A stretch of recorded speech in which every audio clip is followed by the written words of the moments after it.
I had an intro for this, and I don't remember what it was. Oh, like what they had for David Bowie. He shows up, then does nothing, and nothing more happens until he vanishes? Yeah, that might be it. Okay, that works. Yeah. This video is not what it seems. Actually, it is. Yeah. I've got my guest reviewer here once again, Ian Porter. He's my son. I'm his dad, and you'll know him from the Inter-Millennium Media Project podcast.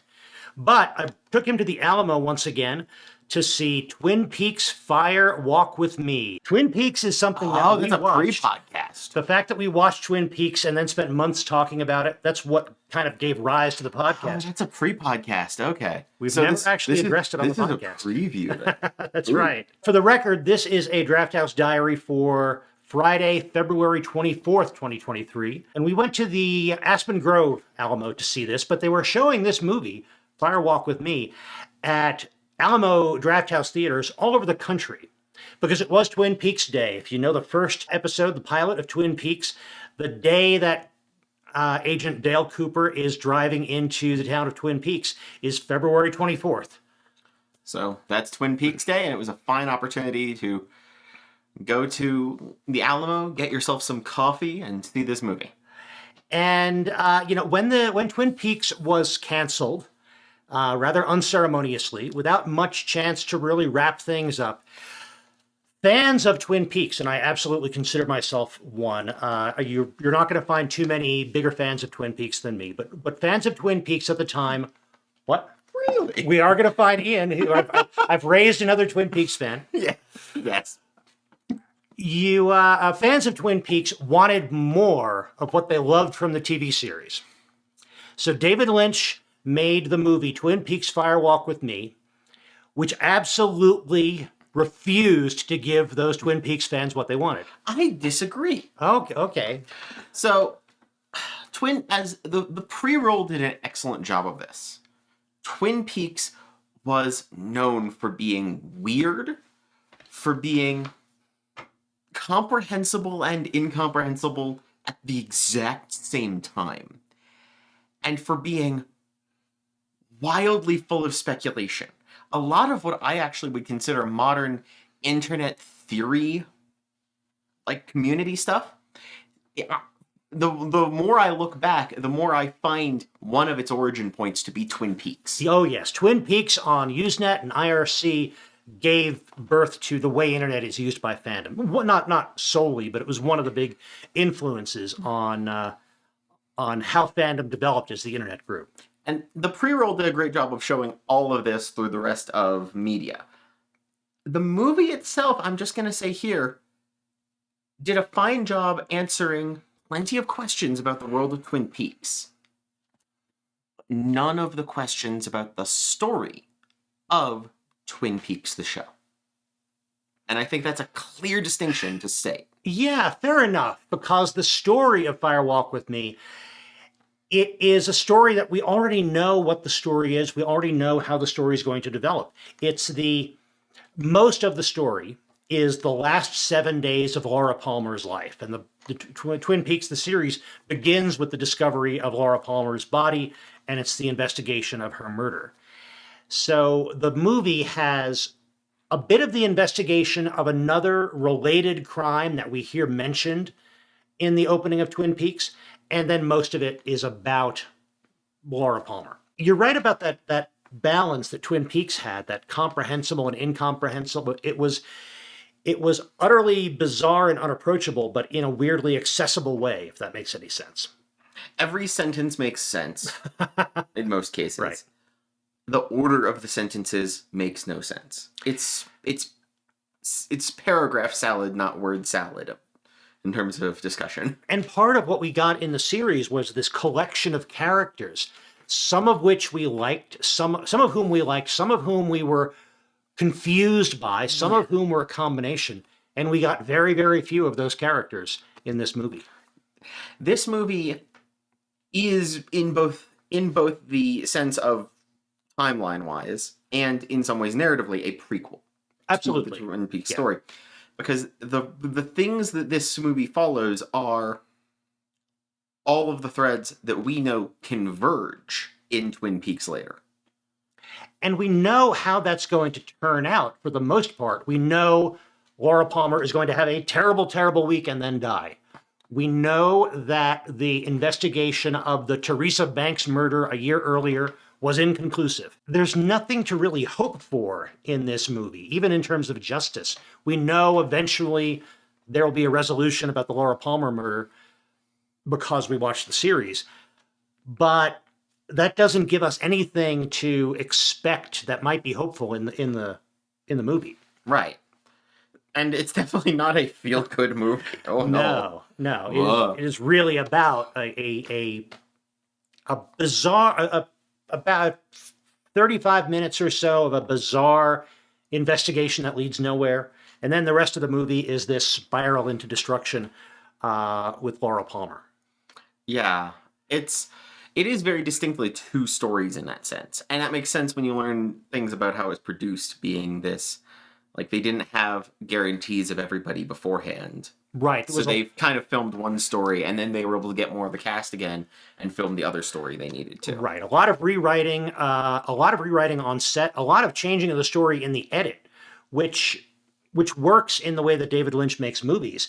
So much of it is visual. So much of it is in the editing and juxtaposition. He can write certain things and then shoot around that, but then he can edit to tell a completely different story, or at least focus a different story, more so than even most movies, I think. A powerful skill. In some ways, it's worth backing up and saying, okay, if this is not the Twin Peaks movie that most Twin Peaks fans wanted in 1991, 92, is it a good movie? Is it a good David Lynch movie? I didn't think so for a long time. Having watched it again, I'm thinking that taken on its own, it's a better movie than I had given it credit for. I thought it was a good movie, and it made a very good Alamo movie because of that. There's something about their environment where you're able to sit back with a drink and ponder something better. I actually think that it helped this film.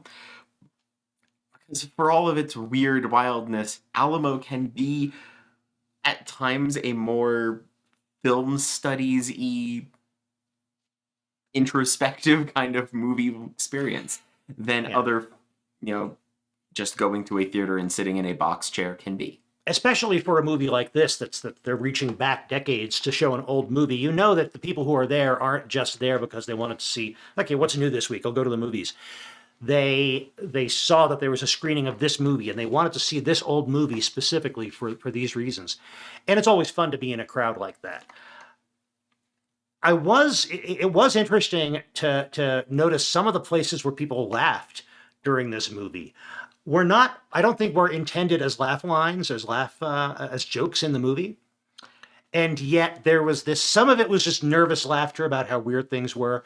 Some of it was just kind of recognizing how weird Twin Peaks can be and how funny that is, especially now that we've had media influenced by Twin Peaks for decades. There's something very Dadaist about the way Twin Peaks approaches the world sometimes, and when you have the internet helping you deal with that, sometimes you can have a better laugh reflex to the absurdity.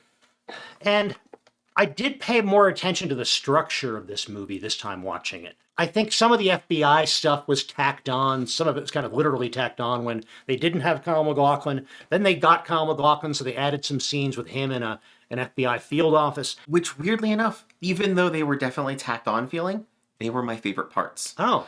Because the way they put it in there gave us better setup for what the agency is already investigating. The FBI already having a cleverness about how to deal with these weird cases.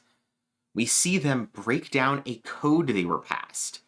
And so it's like, oh, some of that Twin Peaks weirdness was readable to the right people in this story. And that helps it. And you get to see, when they did have Dale Cooper in there, you get to see him playing a man prepared for something to happen. He's testing things, he's observant in a way no one else is. He's catching the eye of his supervisor to point out how wrong something is.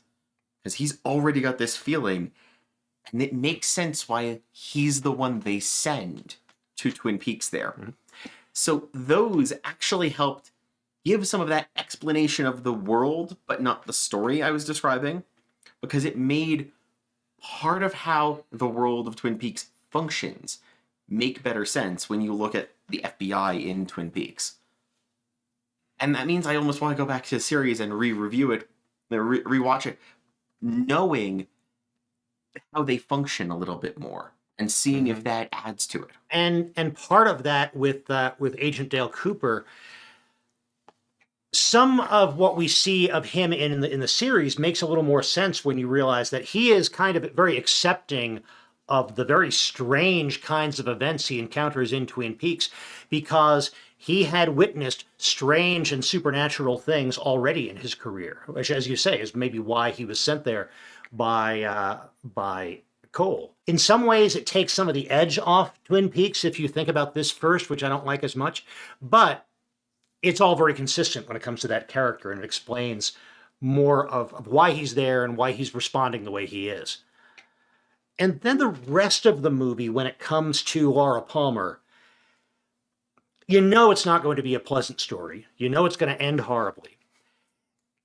So I found myself focusing on the performances, especially Cheryl Lee's performance as Laura Palmer. Amazing acting. It's a role that's just filled with grief and anguish and pain. And she is able to convey that in a way that isn't just... It's not one note. There's so much depth to the performance, even though there isn't that much depth to what the character is going through. Absolutely. I mean, narratively, the Laura Palmer section is, what if you could watch a VHS tape of a John Hughes movie as you roasted it over a campfire and melted it to pieces? Yeah. That's definitely kind of what I expected. But everybody plays it straight in terms of the type of movie that implies it starts as. Mm-hmm. Everyone is playing it like they're playing a movie that would go normally, and then it's not. And that really helps it. The acting sells so much of this, not by being weird, but by forcibly not being weird in a way that makes the weird shine through. And I think I'm getting that, but I feel like I'm breaking down trying to describe that. No, I think you're right. I think that even though we have a much smaller ensemble than we did in the TV series, the characters that we do see around Laura Palmer and the actors we see working with Cheryl Lee in this, they do add a lot to it, and they make it more a real environment, which makes it more terrible that these horrible experiences are happening to Laura Palmer in a world that seems otherwise kind of real, except for what she's experiencing. A bit of that Twin Peaks time compression about how much a person can get done in a day does apply. A little bit, yeah. Yeah. These are 7 really packed days. But James Marshall as James Hurley, a really good performance, adds a lot there. And especially Moira Kelly, who takes over the role of Donna Hayward from Lara Flynn Boyle, who didn't come back for the movie. I think Kelly does a very good job of keeping that character consistent while making the role her own. And she is so important in playing opposite Cheryl Lee. And I think I tended to, when I watched it this time, I tended to try to figure out, in some ways, Laura Palmer is surrounded by people and she's recognized by everyone, and yet she is incredibly alone. And we know now because she has been subjected to this long cycle of physical and sexual and supernatural abuse. Yes, she's alone because the characters around her represent parts of herself. Mm-hmm. And this is, anybody who tries to kind of explain what Twin Peaks means, they're crazy. Anybody who's a real fan of Twin Peaks will try to explain what Twin Peaks means. Valid. Yeah. So, like, Donna is the part of Laura that she thought she could protect and keep innocent and pure. And part of what finally destroys Laura is realizing she can't do that. James represents the good that's out there, but which she feels she doesn't deserve, so she has to push him away. people like Leo and Jacques Renault, they represent kind of this last vestige of free will. She feels completely doomed, so she can make a decision about what kind of destruction she's going to face. It makes these characters important without really giving her a community, because they're all just part of what she's dealing with. Like a Persona game in reverse, you watch Laura Palmer give pieces of herself to everyone else instead of accepting them. Right. In some ways, to make sure she has nothing left when the inevitable crawling horror she can feel coming at her finally gets her. As you can tell, this is a movie we could keep talking Absolutely. about. Just as we, like I say, we talked about Twin Peaks for months. But I'm glad we saw this. It'll be a while before I watch this movie again, but I'm sure I will watch it again. Just because I think there's always another way to look at it. And that's true of a lot of David Lynch movies. I'm absolutely with you. This is a... I don't think I could withstand watching this too frequently. No, I don't think so. But other parts of our trip to the Alamo, you mentioned the pre-show. Yes. This was a fun pre-roll. Very good pre-roll. And it was especially fun watching it with you because it had some interviews with Angela Badalamenti, David Lynch's longtime musical collaborator who sadly passed away recently. A few brief clips of interviews with David Lynch. But most of it was under the banner of TV from Another Place. And it was pop culture references to Twin Peaks from the heyday of Twin Peaks. I've still been thinking about the dang Twin Peaks canned coffee commercials they found, which are the wildest things. It's this long multi-commercial series with a from full Japan storyline for Georgia Coffee. And it had a lot of the cast of Twin Peaks in it. So many. Plus some Japanese actors. Yeah. And it was a little TV series in its own. Oh, absolutely. And then there were so many things from American television. There was this Sesame Street bit about the town of Twin Peaks. Lots and lots of other references from other TV shows. Bits from awards shows. Until this, I don't know if you kind of had a feel for how influential Twin Peaks was at the time on all the TV around it. If you walk along the shores of internet media, you'll find pieces of Twin Peaks that you'll pick up washing ashore that you'll look at. It wasn't until this that I was able to step back and see how much of the beach had pieces of Twin Peaks on it. Yes. And that these weren't just little things every once in a while. They were everywhere. It was a sheer scope thing because usually it's buried in the internet alongside all the other things referencing back or straying away from, and all of that connection and disconnection. This being compiled like that was eye-opening in terms of sheer scope and volume. Yeah, and I was pleased. I was going in, I thought, well, maybe they just have kind of a generic David Lynch pre-roll, and it was going to be the same as the one I saw with Mulholland Drive a month or two ago. I'm glad it was focused on Twin Peaks, and they certainly had no shortage of material on it. In terms of the food, Yeah, you're watching Twin Peaks, you've got to get some coffee. we did get some coffee. It was did. pretty good. I've rarely had bad coffee. Yeah. The only question mark at the Alamo is sometimes, is it going to be hot? And it was hot enough. It was high enough. They didn't have cherry pie. I'm not a pie fan, but I felt that too. There's even a diner and pie scene in the movie. So it's like, it's right there. Do the thing. This is a complaint I have about the Alamo in general. They don't have enough dessert options, and this wouldn't be difficult for them to do. No. Make a deal with a local bakery or donut shop or something. But they had no pie, they had no donuts, especially for a Twin Peaks movie, they should have had cherry pie. Yeah, But they didn't. Instead, I think you tried the same thing. Tried the same thing. If you're going to spend that long, theorizing about a movie like this, you're going to need something to keep your electrolytes up. So we got the orange slice shake they've got for Ant-Man. Yeah, this is part of their Ant-Man limited menu, and it was good. It was their vanilla shake with some orange, I think some orange syrup and orange slices in it. It was a little bit tart, but it worked well. That's what I liked. It's so often you get things and no one goes tart when you do dessert. Yeah. As not like I don't find it as much. Even like lemon meringue things will over sweeten to avoid the tart. And I'm like, no, give me the tart. Yeah, if you're going to go citrus, you're going to have that acid. Let it be tart. This was really good. It actually paired wonderfully with the coffee, I think, because of that. Yep. And it's one of those things where I'm going to be sad that it's going away, as much because I like the fact that they've got orange slices on hand that you can ask them to add to the water, as much as the shake itself. But Yeah. the shake was really good too. So that's a big thumbs up for me. And the rest of the big thumbs up. I'm just also thinking the fact that, yeah, they didn't have any pie. You could just use Hostess fruit pies. It would work for Twin Peaks and Marvel movies.